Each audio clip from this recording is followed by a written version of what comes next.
The night manager's voice was ice as she slid the credit card back across the marble counter. "I'm sorry, sir, this hotel does not accommodate your kind of situation." Marcus Webb stood there in the harsh lobby light, his 6-year-old daughter asleep against his shoulder, her small arms wrapped around his neck, and for one terrible moment he wanted to disappear into the floor.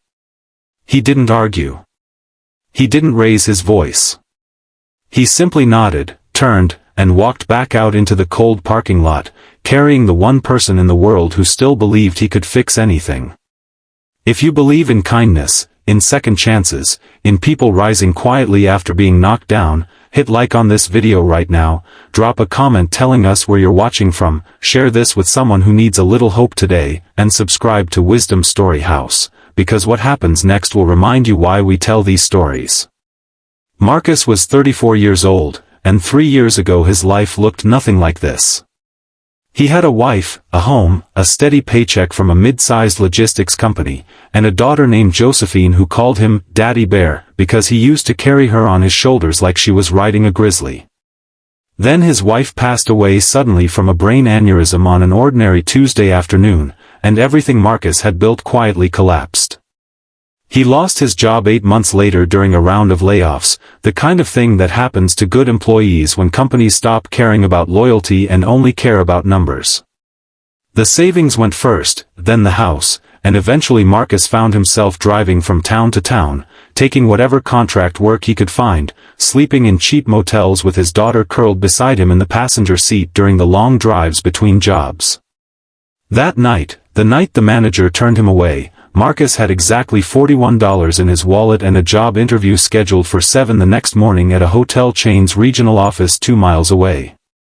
He needed 1 room, 1 bed, 1 shower so his daughter could wash off the grime of 3 days on the road before he tried to convince someone to give him a second chance at life.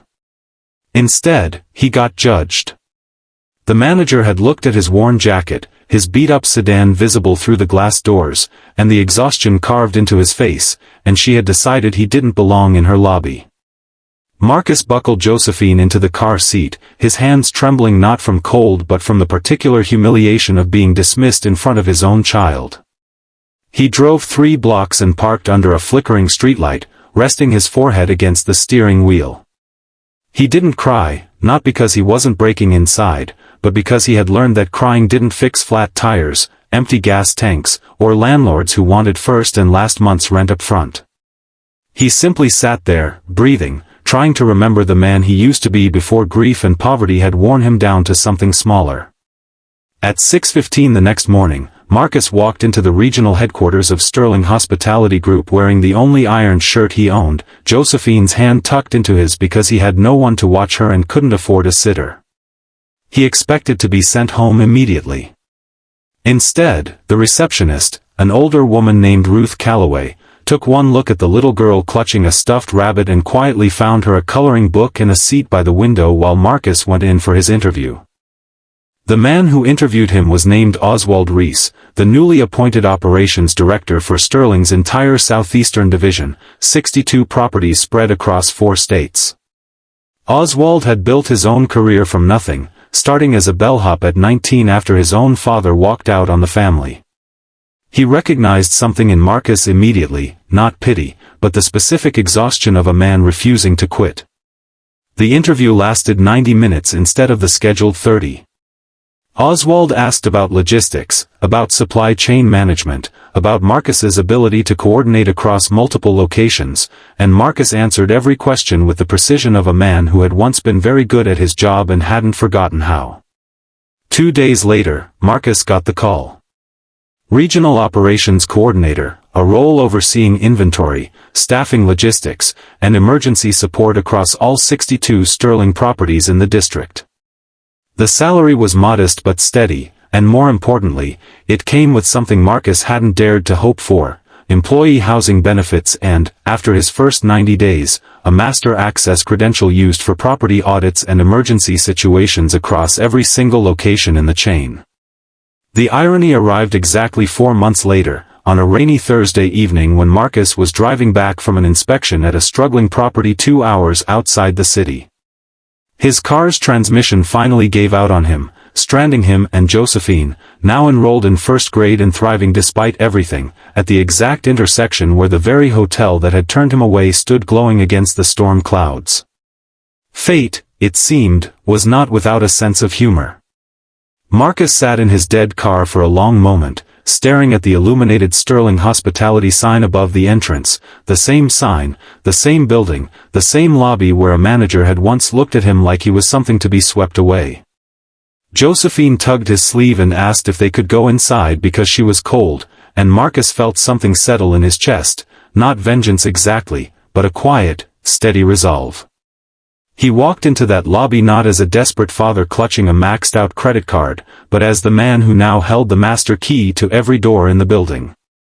The same night manager was still working the front desk. Her name badge read Danica Voss, and when she looked up and recognized him, her face went through several stages of confusion before landing on something like dread. Marcus didn't gloat. He didn't raise his voice or demand an apology. He simply walked to the counter, produced his Sterling identification badge, and asked to see the property's occupancy reports and staff conduct logs, standard procedure for any regional coordinator conducting a site visit. Danica's hands shook as she pulled up the files, and Marcus noticed, with the same clear eyes he now used to notice everything, the pattern of complaints in the guest feedback system, dating back over a year, all describing the same coldness toward guests who didn't fit some narrow, unspoken standard of who deserved comfort. Marcus could have destroyed her career in that moment. He had the authority, the documentation, and certainly the personal justification. Instead, he asked Danica to sit down across from him in the empty lobby lounge, the same chairs where he had once stood with Josephine asleep on his shoulder, and he asked her one simple question: did she remember turning away a father and his daughter 4 months ago on a cold night?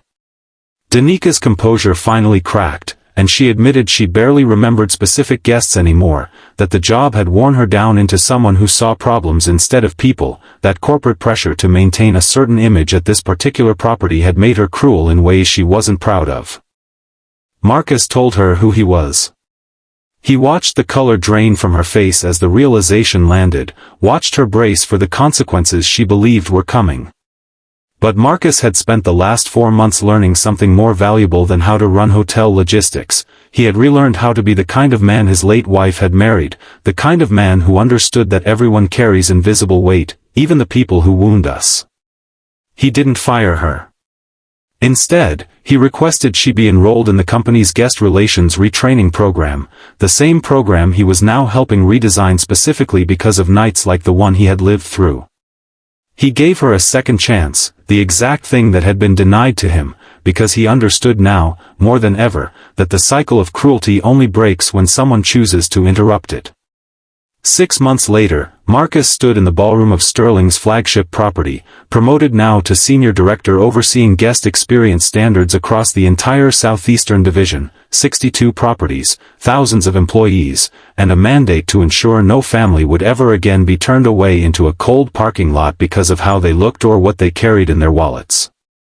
Josephine sat in the front row of the small ceremony, 7 years old now, wearing a purple dress and swinging her legs from the chair, watching her father receive recognition for implementing a company-wide policy called the Second Chance Initiative, guaranteeing emergency accommodation protocols for struggling families at every single Sterling property in the country.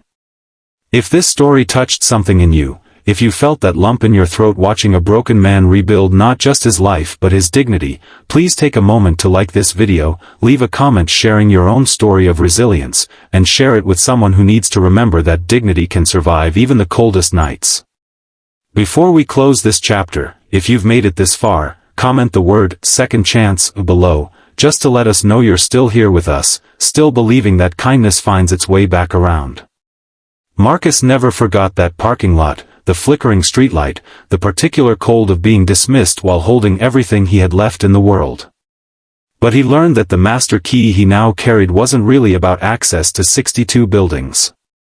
It was about the choice, every single day, to open doors for people the world had decided to close doors on, and in doing so, he finally understood that his daughter had never once doubted him, not for a single night, because to her, he had always been Daddy Bear, strong enough to carry her through any storm, master key or not.